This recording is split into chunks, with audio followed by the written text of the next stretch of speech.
The aircraft malfunctioned, but there was one defective parachute available in the cabin. In that dire instant, Meera handed me the final parachute. I succeeded in landing without harm, but my half-sibling Liam, born from my father's infidelity, lost his life in the accident. Following our rescue, Meera chose to uphold our commitment, and we celebrated with an elaborate wedding. Yet, 6 years into our marriage, Meera still held on to bitterness, convinced that I was responsible for Liam's demise. She perceived me as her adversary, leading me to endure a bleak and anguished existence for half a decade. Ultimately, during our divorce proceedings, she decided to end both our lives at the very location where Liam had died. However, upon regaining consciousness, I found myself back on the day of the crash. This time, I resolved to offer the survival chance to the person she cherished most. As I became aware of my rebirth, the airplane had already started to tremble. The flight attendants were distributing parachutes when they discovered that one was defective. After a brief pause, Meera still gave me the last parachute. "This parachute is yours, Leo," she said. Observing the sorrow in Meera's eyes as she handed me the parachute, I stepped back and declined. "No need, Meera. Save Liam first." I refused to take another life this time. I wanted to live for myself. Hearing my words, Meera immediately exhaled in relief. She gazed deeply into my eyes, her expression softening, even showing a hint of joy. Quickly, she grabbed Liam and placed the final parachute on his back. "Leo, you're my fiancé. I was supposed to save you first, but since you've asked me to save Liam, I'll honor your request." With that, she swiftly pulled Liam toward the airplane's exit and leaped out, not even looking back, as if fearing I might change my mind. How absurd! Did she think everyone was like her? It was her decision to make. After our rescue, Meera regretted her choice. In my previous life, she gave me the last parachute and remained by my side after I jumped, leaving Liam alone on the plane. Although we immediately contacted the rescue team after landing safely, Liam's body was never found in the vast sky. When Meera first learned of Liam's death, she showed no emotion. Even towards me, she spoke coldly, treating me as an insignificant person. She could handle all of Liam's affairs alone while I mourned. Her only request was not to leave him buried alone, suggesting he be interred in the family cemetery where a plot was available. I agreed without hesitation. She even asked if I wanted to postpone the wedding. But what did she say? She took my hand, and with deep affection in her eyes declared, "Marrying you has been my lifelong dream. We can't delay our wedding for someone insignificant, can we?" I've waited for this day for so long. I thought she truly loved me and wanted to be with me forever, but later realized she was merely marrying me quickly to punish me for Liam's death. However, that choice wasn't forced upon her, nor was it something I made her choose. So, what did Liam's death have to do with me? This time, I offered the survival chance to the one she loved most. She should be thankful to me. Watching their determined figures vanish as they jumped, I immediately began devising a plan to save myself. After all, this time, I couldn't be sure that Meera would remember to call for help once she was safe. In both lifetimes, Meera's heart had always belonged to my half-brother Liam. In my previous life, although there was little hope, she still contacted the rescue team as soon as we reached an area with a signal. But this time, it was Liam who received the parachute symbolizing survival. Thus, I couldn't even expect her to notify the rescue team immediately after jumping. If she didn't declare me dead right away, I would consider myself fortunate. After all, in both lifetimes, the person Meera loved was Liam. In my former life, I only discovered after our marriage that Meera and Liam had known each other long before. They attended the same school, both recognized as illegitimate children of their respective families. Because of this, they had a mutual understanding and promised to always be together. Our engagement was also influenced by my status as the legitimate heir of the Sioux family, the rightful successor to all the Sioux family's wealth. So, despite her love for Liam in both lifetimes, she chose to save me for the sake of the Sioux family's fortune. In my previous life, Meera deeply regretted choosing to save me for the Sioux family's wealth. Now, having made a new decision for her, she should appreciate my choice. As I watched their figures fade, I rushed to the cockpit. Guided by Meera in my last life, I had gradually felt responsible for the plane crash. I believed Liam's death was my fault, that I had taken his chance at survival. Consequently, I deliberately learned how to fly, even obtaining a license, and reviewed countless crash simulations. I consulted numerous experts, but every time I presented the simulation to the instructors, their responses astonished me. There were countless nights when I wished to return to that day. Now my wish had been granted, and I felt an overwhelming sense of anticipation. Drawing from my previous experience, I fastened my seatbelt and began to cautiously control the plane's descent. After all, the plane's predicament was entirely due to the project in Metro City, where both the Sioux and Bai families were the most probable contenders. In reality, the plane hadn't malfunctioned. It was merely that the crew had been hired by the opposing side who had fabricated the entire incident. They had deliberately damaged one parachute to destabilize both families, aiming to secure the project in Metro City. But since I had returned, I wouldn't allow the past tragedy to recur. I sat in the cockpit, skillfully adjusting the throttle, control sticks, and pedals.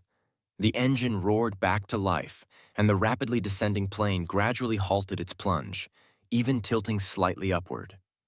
With my careful adjustments, the plane's descent began to stabilize. However, after the rapid descent, the plane was now too low to reach the airport and could only make an emergency landing. Fortunately, below was not a city filled with skyscrapers, but vast mountains. I meticulously controlled the plane's descent, watching as it passed over mountain trees, gently coming to rest in a valley between two peaks. Stepping out of the cockpit and standing on solid ground, I felt rejuvenated. However, the landing site was desolate, showing no signs of human activity, and there was no signal, absolutely no signal. After several failed attempts to dial the emergency number, I decided to take matters into my own hands. I gathered the remaining supplies from the plane and began walking toward the mountain's base. But the path was perilous. After just a few steps, I sustained several scratches from the wild grass. Seeing the blood on my ankle, I couldn't even wipe it off and had to keep moving. Eventually, not far down the path, I spotted a figure. I quickly called out, "Help! Wait, please, help me!" She heard me and turned around. As she turned, I froze. It was Ava. When Ava saw me, her brows furrowed again, and she immediately approached. Noticing the injuries on my body, there was a flicker of concern in her eyes, though she quickly concealed it. "What happened? How did you end up here alone?" I explained the situation as clearly as I could. After hearing my story, she sighed deeply. Surviving a great disaster often brings future blessings. Let me tend to those wounds. I had expected her to lead the way, but instead, she gently supported me and guided me toward the car at the mountain's base. My hand instinctively reached around her neck and rested on her shoulder, and the faint scent of roses from her body enveloped my senses. Feeling slightly embarrassed, I spoke up. "Ava, maybe you should lead the way. I can walk on my own." But Ava only held me tighter. "It's fine. The mountain path is difficult to navigate." Seeing her insist, I didn't argue and allowed her to guide me to the car, where she helped me into the passenger seat. She retrieved a small first aid kit from under the seat, took out some disinfectant alcohol, and gently began cleaning my wounds. "Does it hurt?" she asked. "No, it doesn't." Looking at her concerned expression, I gripped my arm with my right hand, striving to prevent tears from welling up in my eyes. I recalled the previous life when Meera and I had just married. At a company event, a group of people kept offering toasts, and I worried Meera might drink excessively. So I urged her to slow down. Suddenly, she became furious and, in front of everyone, shoved me into the champagne tower when I wasn't paying attention. The champagne glasses tumbled down, shattering on the floor, with glass pieces embedding themselves into my skin. Blood mixed with spilled wine covered my body. I cried out in pain and, with the help of the staff, managed to stand up, looking at her in disbelief. but her eyes showed no warmth, and her voice was cold. Does it hurt? It should. When Liam died, his body was beyond recognition. He suffered 1,000 times more, 1,000,000 times more. If it weren't for you, if you hadn't taken his parachute, he wouldn't have died, Leo Sue. It's all your fault. I stood there, enduring her accusations, allowing her to trample me into the dust. It was then that I realized Meera and Liam had long been deeply in love, and marrying me was merely for her family's wealth. Ha ha ha ha ha, I laughed loudly at her, as if she were a joke. Meera, do you really think I caused all of this? The plane was sabotaged by your rivals who deliberately damaged one parachute. You didn't blame them, yet you come here blaming me. You're insane. After saying that, I turned and left, heading alone to the hospital to treat my wounds. That was when my relationship with Meera hit rock bottom. She began belittling me in every public setting. But now the sister who had grown up with me was careful not to hurt me. Her hands were gentle as she tended to my wounds. I took a deep breath, trying to make my voice sound normal. Thank you, Ava. Suddenly, Ava looked up, grabbed my wrist, and stared at me seriously. Leo, you and Meera may not be right for each other, but our marriage can still continue. I stared at her in disbelief. Sister Ava, what do you mean? But she suddenly withdrew her hand, placing a painkiller in my palm and not continuing the conversation. It's nothing. I'll take you home. Okay, I responded honestly.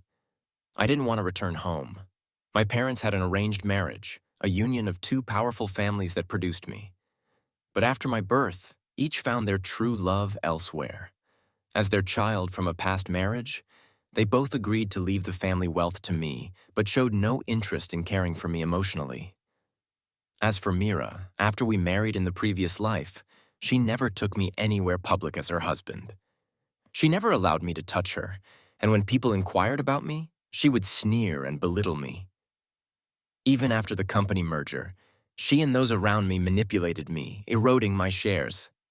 Because I loved her, I kept retreating, and in the end, I had no way out. So, looking at Ava, who was focused on tending to my wounds, I bluntly asked, I don't want to go back, Ava. Can I stay with you for a few days? Seeing her silence, I gave her a pleading look, trying to appear as pitiful and hurt as possible. In the last life, she had gone abroad shortly afterward, so we didn't have much interaction. But when she learned I was getting a divorce, she returned to help me without hesitation. So, whether in this life or the last, she had always been someone who supported me. When she saw my pitiful expression, she suddenly lowered her head, her eyes burning as she looked at me. Are you sure? Living with me will come at a cost. The sudden closeness made me instinctively take a step back, but I could still smell her unique rose fragrance, which made me feel a bit dizzy. I'll pay whatever cost, really, really. I looked at her with firm determination, and she suddenly smiled. For a moment, the atmosphere became ambiguous, and I thought we might kiss. But then she stepped back, ruffling my messy hair. Remember what you said? Okay, but in the end, I still returned home. The car drove me along the way, but as we passed a gas station, Ava, who was holding my hand and about to buy some food, ran into Meera and her rescue team. Leo, it's really you. Are you okay? When Meera saw me, her eyes flashed with disbelief, followed by joy, but I only gave her a cold glance, keeping my hand firmly in Ava's. What could have happened to me? Meera stared at me in shock, seemingly not expecting me to survive the fall from such a great height. Liam, standing behind Meera, noticed Ava behind me. Without hesitation, he stepped in front of Meera and spoke. Leo, was it Ava who saved you? But how did you survive that fall from 10,000 meters? And by some strange twist of fate, end up meeting Ava? Do you two already have some connection? What was he trying to imply? Did he think I orchestrated all of this? And you know Ava has been in competition with Meera for the family fortune lately. What a coincidence that you two emerge from the forest together. Leo, are you really going to claim that none of this is related to you? I took a deep breath and looked back at Liam. In my previous life, although Liam's body was never recovered, I had felt immense guilt. Besides, even though he was only a few months younger than me, I had always treated him like a younger brother. But now, it seemed like this brother didn't see me as his true sibling. Seeing that Liam was about to continue pressing the issue, I couldn't take it anymore. I strode over to him and, under his accusing gaze, threw a punch straight to his face. Liam immediately covered his face, staring at me in disbelief, and even Meera beside him looked at me in shock. I casually blew at the non-existent dust on my hand. The world suddenly felt so quiet. It was blissful. Then, with everyone still stunned, I raised my hand and turned to the police officer who had just arrived. "Officer, I'd like to report slander. He's spreading rumors about me." And so we were all taken to the police station. Liam called the police, claiming that Ava and I had conspired to cause the accident, while I, in turn, accused Liam of defaming us. After some back and forth, we were all held while waiting for the police interrogation. Liam kept glaring at me, seemingly trying to get me to confess something incriminating.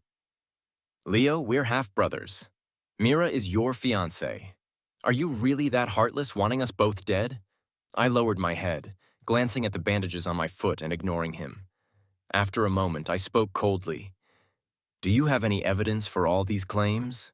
You should know better than anyone the consequences of slander." I lifted my head and looked at him with icy eyes. "Liam, have you forgotten what happened to the last person who slandered me? When I was in high school, someone jealous of my top grade spread rumors that I had cheated on my exams. The rumors spread like wildfire. When my parents found out, they called the police, who arrested all the culprits. Some of them even tried to deny their involvement, claiming they had been coerced. But as the police dug deeper, they all eventually admitted their actions." Liam's face immediately changed when he heard this. He stood there, silent, unwilling to speak further. But Meera, who had been listening to our exchange, was furious. She quickly pulled Liam behind her, glaring at me with disdain. "Leo, what do you mean by that?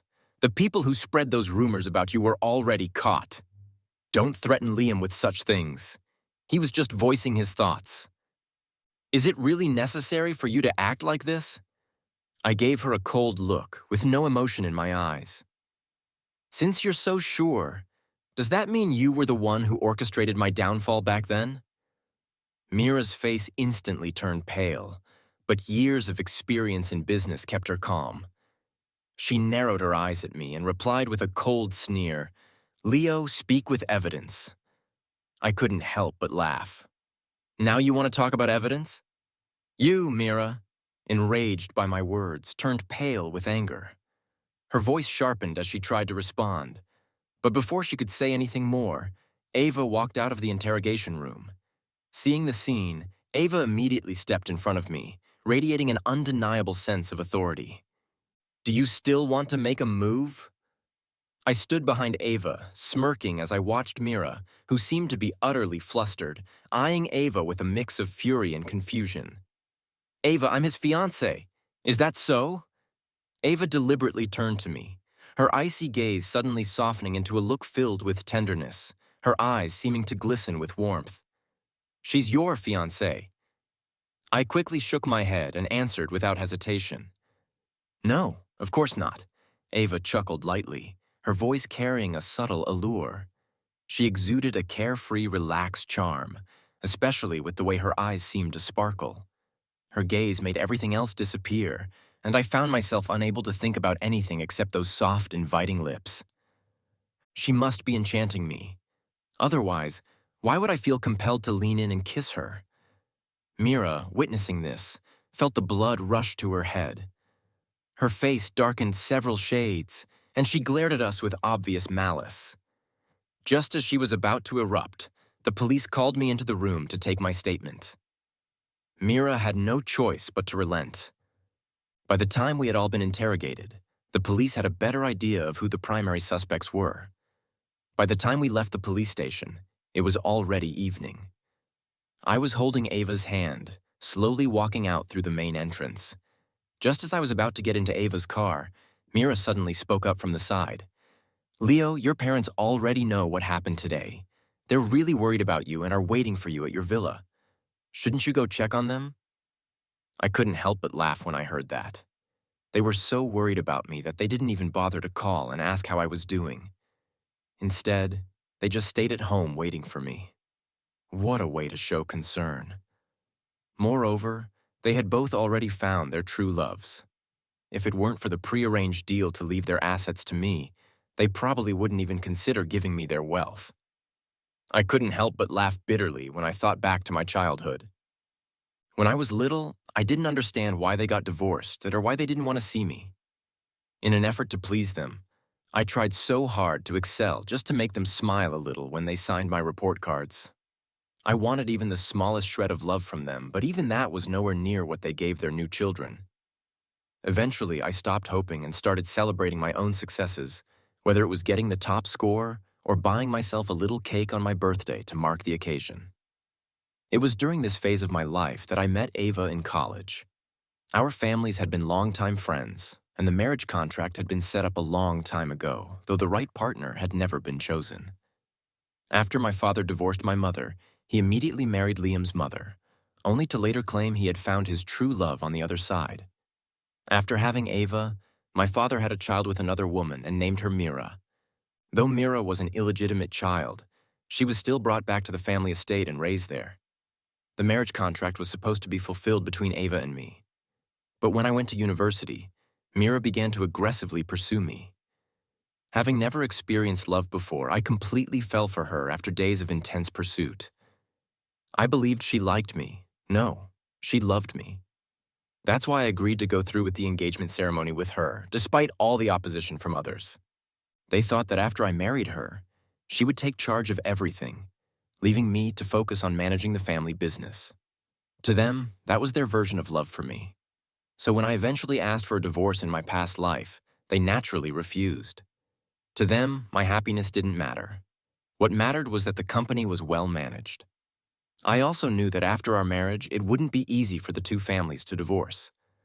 So I endured for year after year, until in the 6th year of our marriage, I finally obtained proof of Meera's mismanagement. I presented the evidence to her, threatening to file for divorce unless she agreed. But in this new life, I was determined not to make the same mistakes again. I got into the car, glanced at Ava in the passenger seat, and whispered, "Ava, can I drive you home?" Ava didn't refuse. I started the car, and as we neared her house, she handed me her phone. I looked at her, confused. She spoke, her voice carrying a subtle coldness. "Tomorrow, I'll pick you up, and we'll go to the Bai family to discuss the marriage contract." I quickly entered my phone number, handed the phone back to her respectfully. "It's done, Ava." Ava parked the car neatly, then dialed my number. She waited for the sound of my phone ringing before opening the car door. "Go on, if you need anything, call me." "Okay, I will." After leaving the Bai family estate, I drove back home. As soon as I opened the front door, I saw my parents sitting on opposite ends of the couch, each of them silent, but the tension in the air was palpable. Before I could even take a step towards the sofa, my father immediately stood up and started berating me. "You're already this old. How can you still act like this? Do you have any idea how much I've sacrificed today to wait for you? I turned down a multi-million-dollar business dinner just to be here. And you? Since when can you fly a plane? How come I didn't know about that?" In his fury, my father slammed his hand on the table, pointing at me, his voice rising in anger. "Liam was only asking you a few questions at the police station, and you threatened him like that. Where's your sense of being an older brother? And what's going on with you and Ava?" Before my father could finish, my mother picked up a vase from the table and threw it at him. "Diego, what do you mean by that? How dare you criticize Leo over an illegitimate child?" Stunned by the broken vase on the floor, Diego quickly shifted his attention to my mother. "Did I go against the agreement? Even with Liam, I still left most of the inheritance to Leo. But you," my mother was utterly furious now, pointing at Diego. "Don't think I don't know. Your illegitimate child and Meera have been secretly colluding all this time. I see through both of your schemes." "Mom, I was shocked. She knew. She knew everything. So why was she still insisting I marry Meera? Why did she reject my divorce in the past life even though she knew all along? My mother, slightly flustered, spoke. Who you marry doesn't matter. At least Meera has the ability to help you manage the company. If you find someone better, I'll support you in calling off the engagement. I bitterly smiled. So this was it. None of them truly loved me. I stood up and declared, I'm breaking off my engagement with the Bai family. No. Before I could even finish, my father immediately rejected my proposal. That marriage was arranged when you were just a child.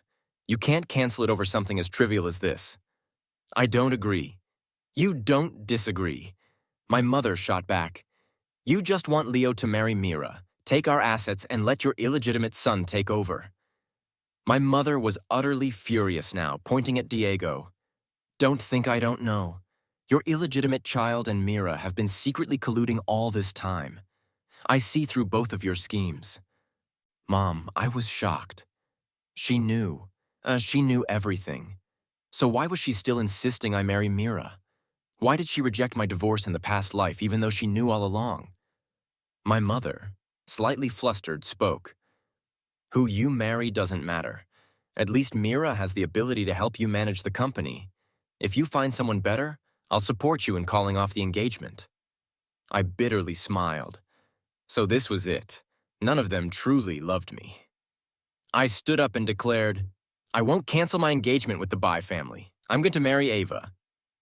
Diego seemed about to argue, but stopped when he saw my mother's expression. He reluctantly fell silent. The next day, I woke up to see my mother's car parked outside. As soon as I came down, she motioned for me to get in. Let's go. I'm taking you to the Bai family.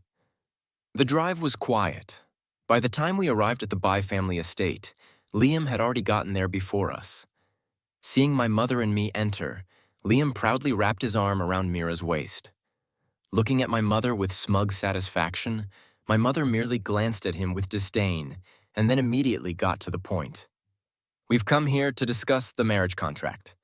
Grandma Bai liked me, but because Meera's mother was now in charge, Grandma's voice had little weight in the household. Especially when Meera heard what we had come for, she immediately grabbed my hand. You want to break off the engagement with the Bai family? I pulled my hand back, and before I could respond, Ava appeared from upstairs, walking over to me and taking my hand. We're not breaking off the engagement with the Bai family. We're breaking it off with you. He's my fiancé now. Meera glared at our joined hands, her voice shrill with anger. Why? I smiled coldly and met her gaze. Why? Don't you know? Your beloved Liam is perfectly fine and standing right beside you. Shouldn't you be happy? Meera's eyes faltered for a moment before shock overtook her expression. She knew, and I knew she knew. But this was our secret.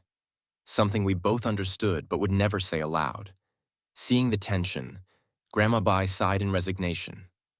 Leo, we owe you an apology. Don't worry, when you marry Ava, all the shares under my name will be transferred to both of you.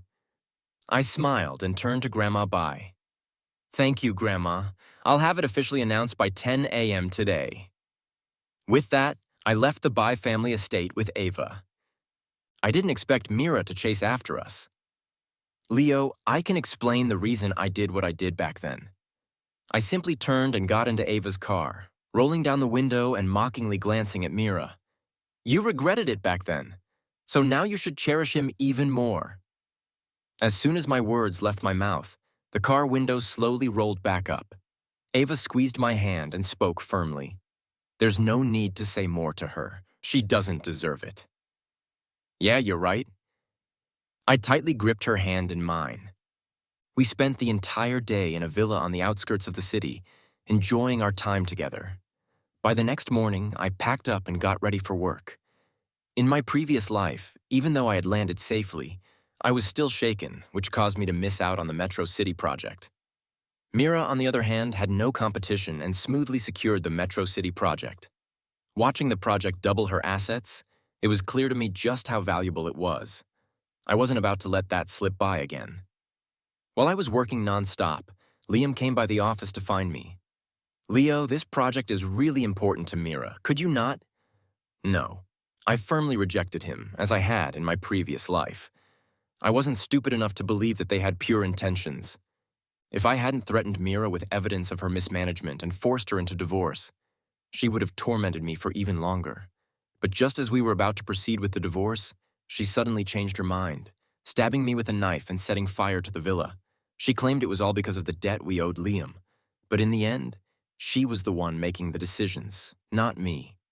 I didn't want to waste any more time with him and ordered for him to be kicked out of my office. While I was fully focused on securing the project, Meera didn't give up. She called me non-stop. As I kept blocking her numbers and finally warned her I would report her to the police if she continued harassing me, she finally fell silent for a while. 2 months later, after my persistent efforts, I successfully secured the Metro City project. To celebrate, Ava and I had an impromptu night of passion that lasted until morning. The next day, I walked into the office, full of excitement to take the company to new heights. But when I arrived, I saw Meera standing outside my office, holding a bouquet of flowers. "Leo, I really know I was wrong. Please forgive me." I didn't want to deal with her, so I responded sarcastically, "If you're sick, go see a doctor. Don't come bother me."